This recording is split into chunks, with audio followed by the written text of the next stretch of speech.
Hello everyone, welcome to a video about me ranking Liszt pieces because I'm a big Liszt fan and pun.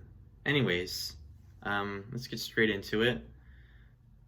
The Hungarian Rhapsodies, probably his most famous, some of his most famous works. There's 19 of them, but maybe like 3 are pretty popular. Some of them have nicknames. The second one being the one in Tom and Jerry, and played by Bugs Bunny, both in different situations. Not as profound as some of his other works or his later works, but there's a good mixed bag in there. There's a lot of silly pieces and a lot of showy ones in there, but really fun and pretty well crafted music using themes that he heard that he thought were Hungarian. You know, the usual. I'd give that an A, yeah. Okay, next one, let's go with Liebestraum or Love Dream, originally written as a song for singers to sing with lyrics, but let's not worry about that. We're worrying about the piano version here, and I would say it's pretty much perfect. It's part of the set of 3 nocturnes, but let's not worry about that. Let's also just put an S because it's just that good, okay? His 2 ballads. You didn't know he wrote ballads. He's not Chopin, is he? Whatever. But his ballads are pretty good. Are a pretty good stab at what Chopin was trying to do. And I'd say they're A. Yeah, they're pretty good. The apparitions. These are very early works that sound like late works. They're very profound and spiritual and religious. And I really like the first one, and some of the other ones are okay too, but there's some impressionist almost sounds in it. It's not as good or polished maybe as some of the other ones, so I would put it in B. And it's not as fun, you know. I only really like the first one, but there's like a couple. So the Mephisto waltzes. Wow, how do I not put these not an S? These are just, they got such a good mix of stuff, and I like all of them. Like they got the profound stuff, they got the wacky stuff, they got the showy stuff, they got the violence, they got the devil stuff. And Liszt likes to put a lot of images of devilry in his music, and in that case, those pieces succeed immensely. All of them, actually. The best one being the first one or the third one, in my opinion. The Forgotten Waltzes. Forgotten Waltzes are kind of iffy, but they're nice. I like some of them, but I just don't really love some of them, you know. They're supposed to be telling waltzes from like a lost time period because Liszt lived past the big waltz craze, I guess. But I don't know. He was getting old. Speaking of late Liszt works, here's Gray Clouds, or Nuages Gris in French, I think. And this one I think succeeds pretty well. It's one of his atonal-esque ones, and it's very spooky. I would put it in the B, similar to Apparitions. The Etudes de Paganini, all of them, basically. Or the Transcendental Etudes, I think. These are Transcendental Etudes. So the Etudes de Paganini, I put pictures on these things. Okay, these are the Transcendental Etudes, but these are also the Etudes of Paganini. So I could put these in similar spaces. The Transcendental Etudes were obviously more personal to him because he rewrote them so many times, and because they're inspired by things, and they're supposed to be better than Etudes. They transcend Etudes and in the name. But the Etudes that are based off of Paganini's pieces, those do a great job of pretending to be Paganini, but they're not the same boat as the Transcendental ones. I would put them in A or B. And I think the Campanella is part of that, and I put the Campanella separately because that's like one of the cases where he improved on the Paganini version. And the Campanella is from one of Paganini's violin concertos, I'm pretty sure. And the Campanellas probably exceeds the Etudes. I put that in S, so I separated those. Who else do we have here? Let's look through here. The Spanish Rhapsody, very fun piece. Uses lots of Spanish themes, and if you look in Liszt's other stuff, you can find examples where he tries to take this theme and kind of fails or something, or he didn't think he was doing it right. He finally succeeds in this with a complete Spanish Rhapsody piece. This is pretty popular. I would say B. Yeah, it's pretty fun, but it's like a bit jumbled, you know? Just is. The Constellations, these are like slightly worse than Chopin's Nocturnes. They're like a stab at Chopin's Nocturnes to me. So maybe C for Constellations. Yeah, get it? Okay, the concertos. Let's get into those. The Piano Concerto by Liszt, the E flat one, the first one. It's one that took him 20 years to write or something because he was just working on it painstakingly. Got a very fun chromatic theme. I like it. Bum bum bum bum bum bum. I was obsessed with this piece for a while. It has to go in A, at least A or S. It's probably not as good as the other one, which I will mention, the second one he wrote, and that one probably gets S. It's very wonky and Lisztian, but it has good heart to it, you know. Not as good as an ending as the first one, but the first one's more jumbled, and it doesn't feel like it was made in one sitting. It feels like multiple things. The Dante Sonata. This is a great one, I think. Most of these are great pieces, but this one is slightly not as good as the big Sonata in B minor, but it's fine.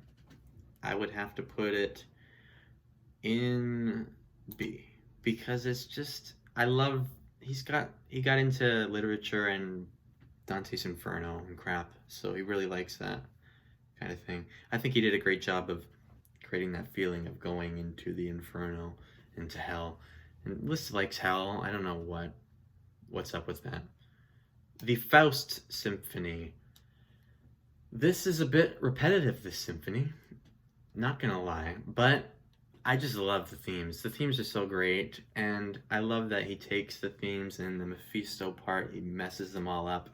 And I like that he added this chorale ending with an organ and stuff, and a tenor solo, but the Gretchen stuff in the middle doesn't quite hit me as it should. Maybe I need to listen to it a few more times, but A for right now, might be S later on.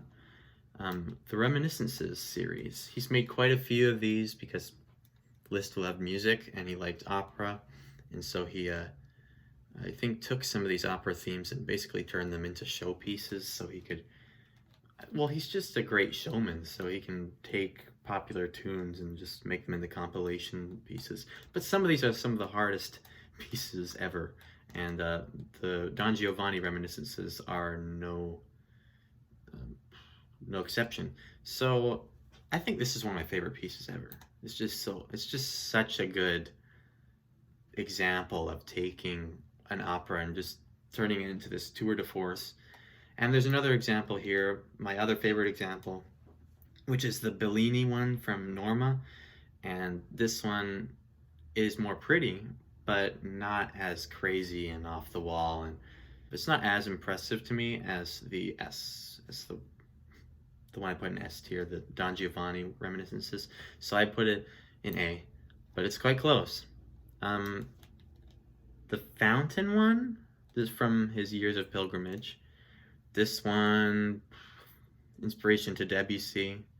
Lots of cool sounds in there. Not perfect. It's a bit magical, but it's just not profound enough. I keep using that word, but it's just not, doesn't have that power. I would give it like a C or B. Maybe B, more close to B. What's this one? The Totentaz, yes, Totentaz. This could put people off. Some people think it's like heavy metal, classical music, using that Dies Irae over and over and over. I was also obsessed with this one for a while, but you gotta have the right performance of it, you know? And some people just don't get it right.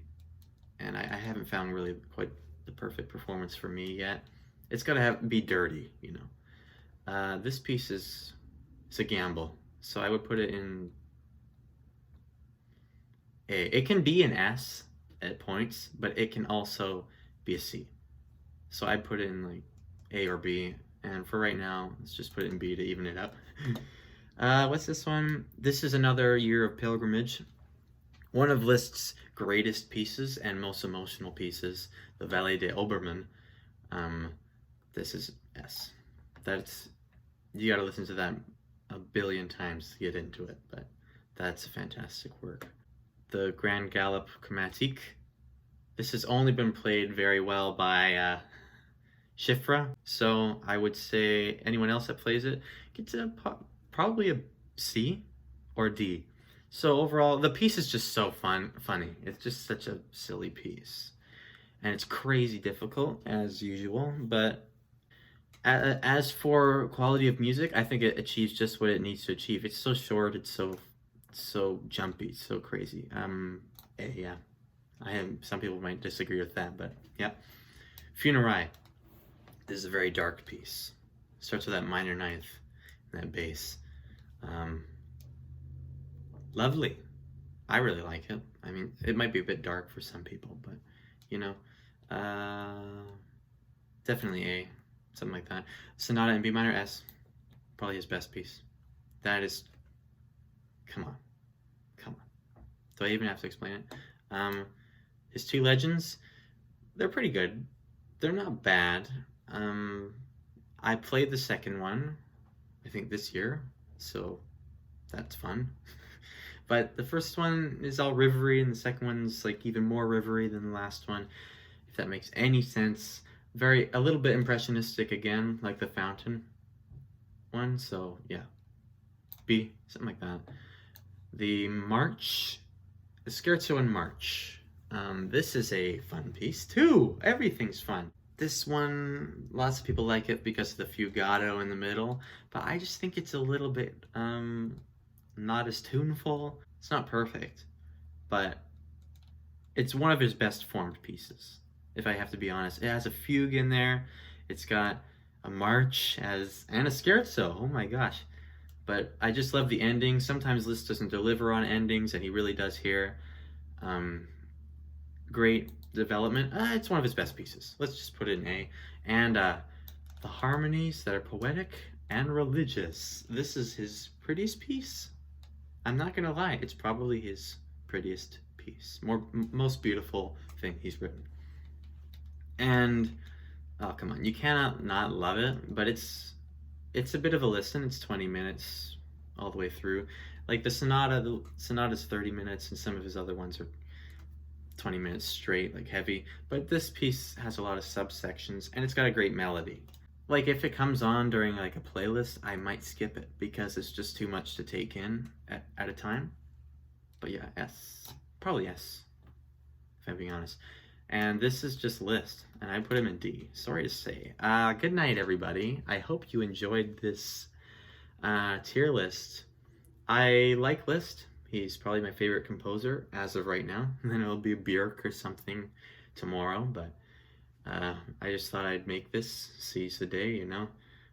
If you want to see more lists for some reason, tell me, and I'll make more. Anyways, have a good rest of the night, and no, I'm redoing this.